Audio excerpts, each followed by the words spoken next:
はじめまして。もう一度ひらがなのビデオへようこそ。今はうのひらがなだけ勉強しています。それは多分最後のレッスンです。Welcome back to another DIY Japanese alphabet video.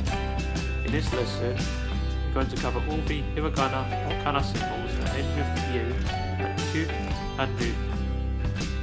And just to help you out a bit, I'll show you the hiragana bingo sheet right now.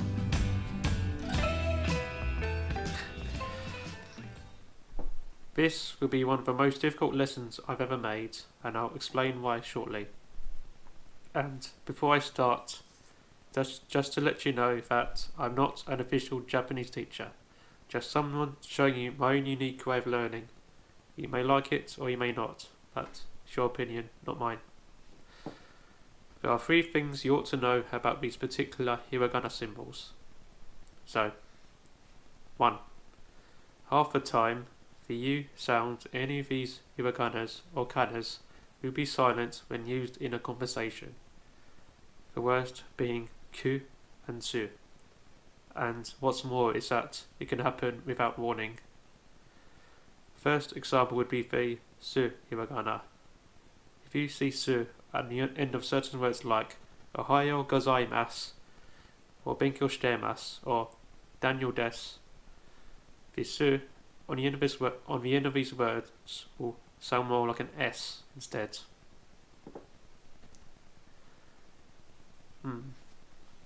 I think a more better example would be the Japanese word for student, which is kakase. If you read the text below me, you'll notice that bit by bit it reads out gakuse.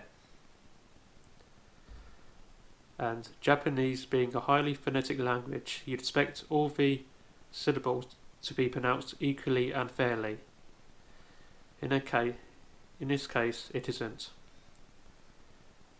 In this word, the k sounds more like a K because the U is left out and it ends up sounding more like kakse.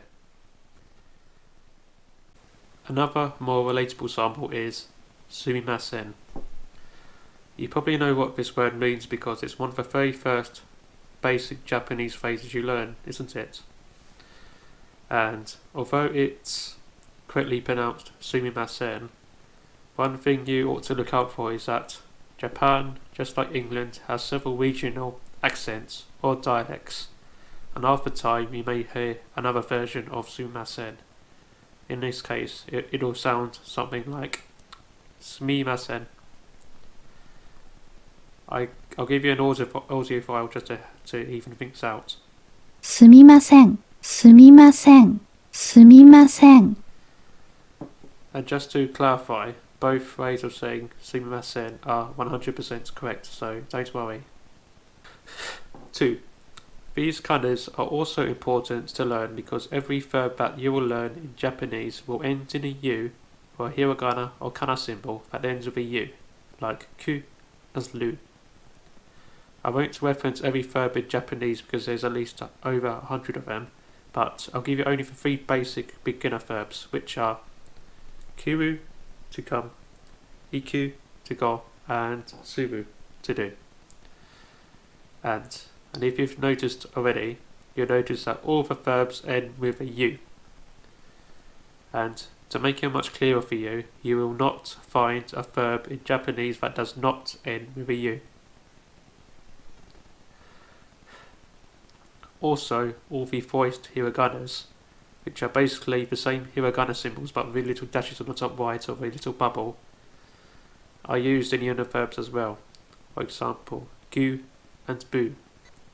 And they're used in verbs such as asobu, which means to play, and oyogu, which means to swim.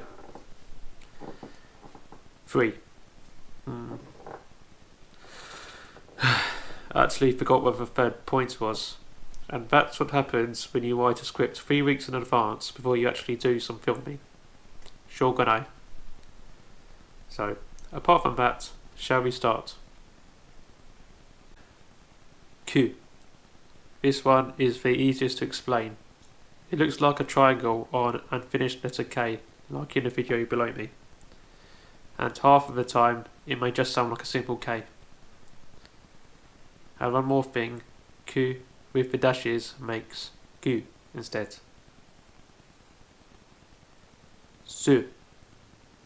It looks like a crude cartoon of a mouth saying su or su. And yes, it is hard to say.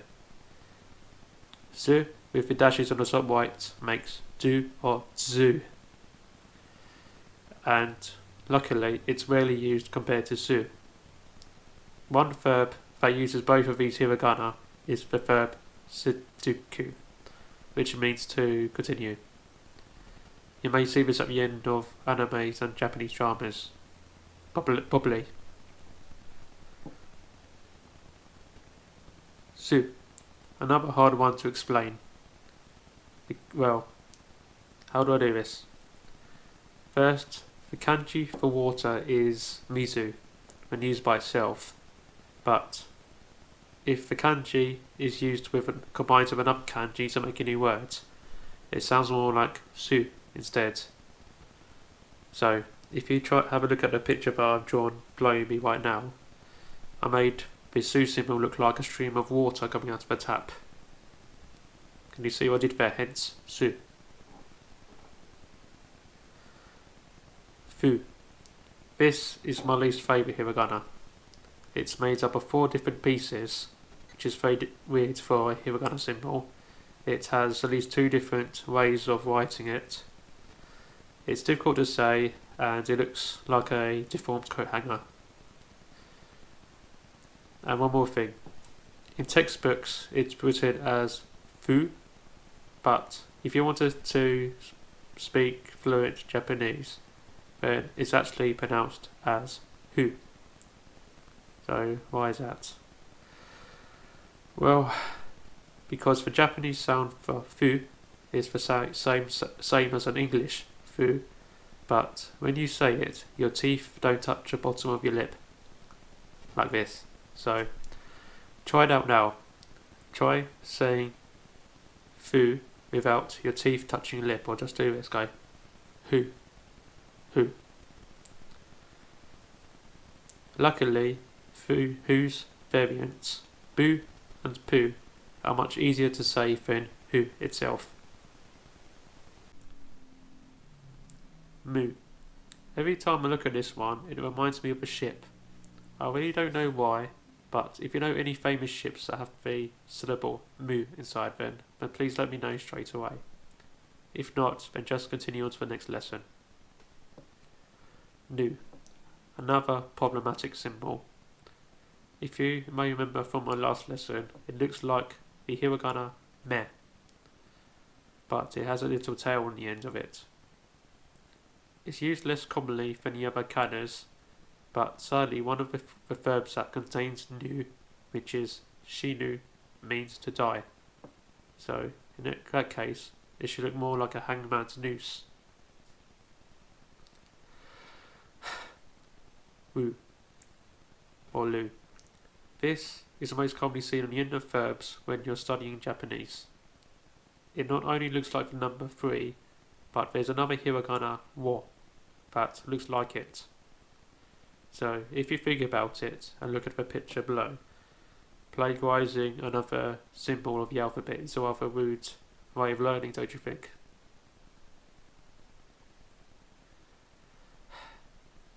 You. This sounds more like the English you, but it looks nothing like it. It looks more like one of those gang mafia logos you see in certain games like Mortal Kombat or Tomb Raider. And it does if you look very close at it like this. Or, if it's any easier for you, just imagine it as a bowl full of hot water. And the reason I say that is because the words for hot water in Japanese is you as well. Here are some specific words that you can make using all the hiragana symbols that end with you.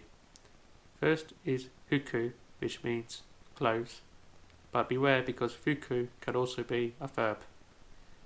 Japanese, just like English, has plenty of homophones in a language to trip up native and non-native speakers. In this case, huku is a verb meaning to blow. And if you're a musician learning Japanese, you would use this verb if you are playing the trumpet, because you have trumpet or huku. But if you're playing the piano, you say piano or suru, and as for the guitar or hiku. Yuzu is a fruit commonly found in Japan.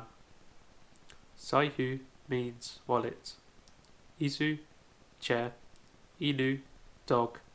Huton, which is basically a bed on the ground.